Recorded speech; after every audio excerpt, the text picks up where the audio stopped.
आ गया है हमारा भी डिजिटल करेंसी। आखिरकार अपनी डिजिटल करेंसी यानी वर्चुअल करेंसी डिजिटल रुपीस की शुरुआत हो गई है। नवंबर 2022 से होलसेल ट्रांजैक्शन में इसका इस्तेमाल होगा। हालांकि अभी इसे पायलट प्रोजेक्ट के तौर पर शुरू किया गया है। डिजिटल रुपीस की शुरुआत होने के साथ ही हमें यह समझना जरूरी है कि ये क्या है और कैसे काम करेगा। तो चलिए स्टार्ट करते हैं।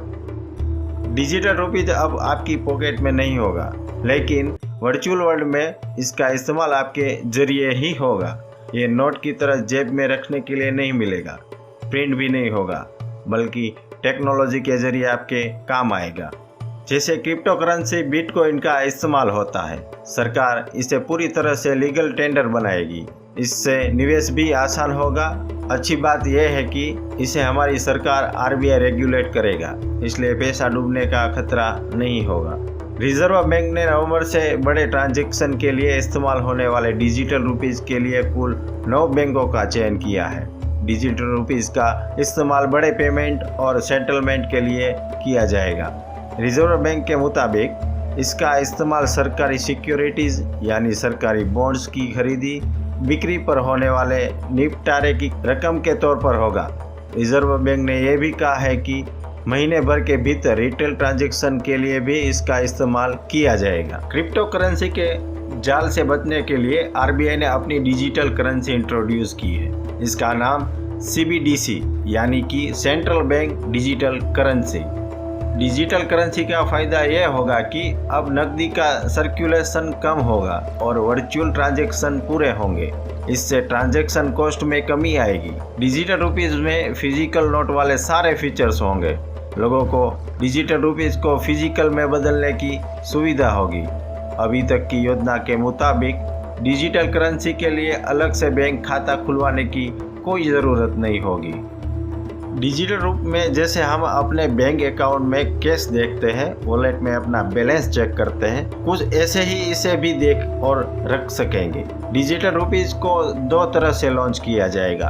पहला होलसेल ट्रांजैक्शन यानी बड़े ट्रांजैक्शन के लिए, जिसकी शुरुआत नवंबर से होगी। वहीं दूसरा रिटेल में आम पब्लिक के लिए होगा। CBDC ब्लॉकचेन टेक्नोलॉजी पर आधारित होगा। पेपर करेंसी की तरह इसका लीगल टेंडर होगा। आप जिसे पेमेंट करना चाहोगे उसे इससे पेमेंट कर सकेंगे और इसके अकाउंट में ये पहुंच जाएगी। CBDC इलेक्ट्रॉनिक रूप में अकाउंट में दिखाई देगा। CBDC को पेपर नोट के साथ बदला जा सकेगा। कैश के मुकाबले ट्रांजैक्शन आसान और सुरक्षित होंगे।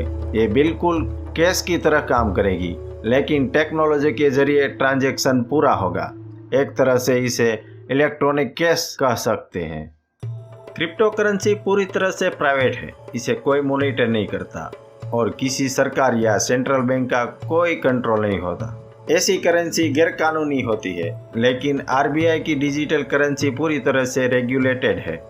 सरकार की मंजूरी होगी। डिजिटल रुपीस की क्वांटिटी की कोई सीमा नहीं होगी, जैसे बिटकॉइन की होती है। सबसे खास बात यह है, RBI का रेगुलेशन होने से money laundering, terror funding, fraud की आशंका नहीं होगी। जिस तरह क्रिप्टो में करेंसी का भाव घटता बढ़ता है, डिजिटल रुपीस में ऐसा कुछ नहीं होगा। फिजिकल नोट वाले सारे फीचर्स डिजिटल रुपीस में होंगे। लोगों को डिजिटल रुपीस को फिजिकल में बदलने की सारी सुविधा होगी। डिजिटल रुपीस 2 तरह का होगा। एक बड़ी रकम के लेन देन के लिए होगा, जिसका नाम central bank digital currency wholesale होगा। इसका इस्तेमाल बड़े वित्तीय संस्थान जैसे कि बैंक, बड़ी नॉन बैंकिंग फाइनेंस कंपनियां और दूसरे बड़े सौदे करने वाले संस्थान करेंगे। इसके अलावा रिटेल के लिए central bank digital currency retail भी आएगा। इसका इस्तेमाल लोग रोजमर्रा के लेन देन के लिए कर सकेंगे। यह पहले चुनिंदा जगहों और बैंकों के साथ शुरू होगा। रिटेल प्रोजेक्ट में सभी आयु वर्ग के लोग को शामिल किया जाएगा। फिर उनके अनुभव के आधार पर ज़रूरत पड़ने पर फीचर्स में बदलाव होगा। डिजिटल रुपीस को डिजिटल पेमेंट सिस्टम की अहम कड़ी UPI से भी जोड़ा जाएगा। इससे लोग पेटीएम, फोनपे जैसे दूसरे अहम वॉलेट से लेन देन कर सकेंगे। जिस तरह 10, 20, 50 और 100 के नोट होते हैं, उसी वैल्यू वाला डिजिटल रुपीज आएगा। हालांकि कोई व्यक्ति कितना डिजिटल रुपीज रख सकेगा इसकी सीमा भी तय की जा सकती है।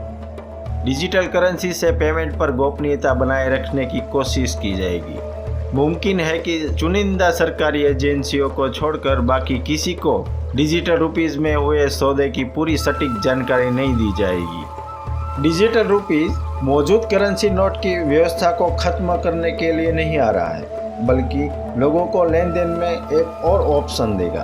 करेंसी नोट वाली व्यवस्था और डिजिटल रुपीस वाली व्यवस्था दोनों चलेगी। इससे कैशलेस इकोनॉमी को बढ़ावा मिलेगा।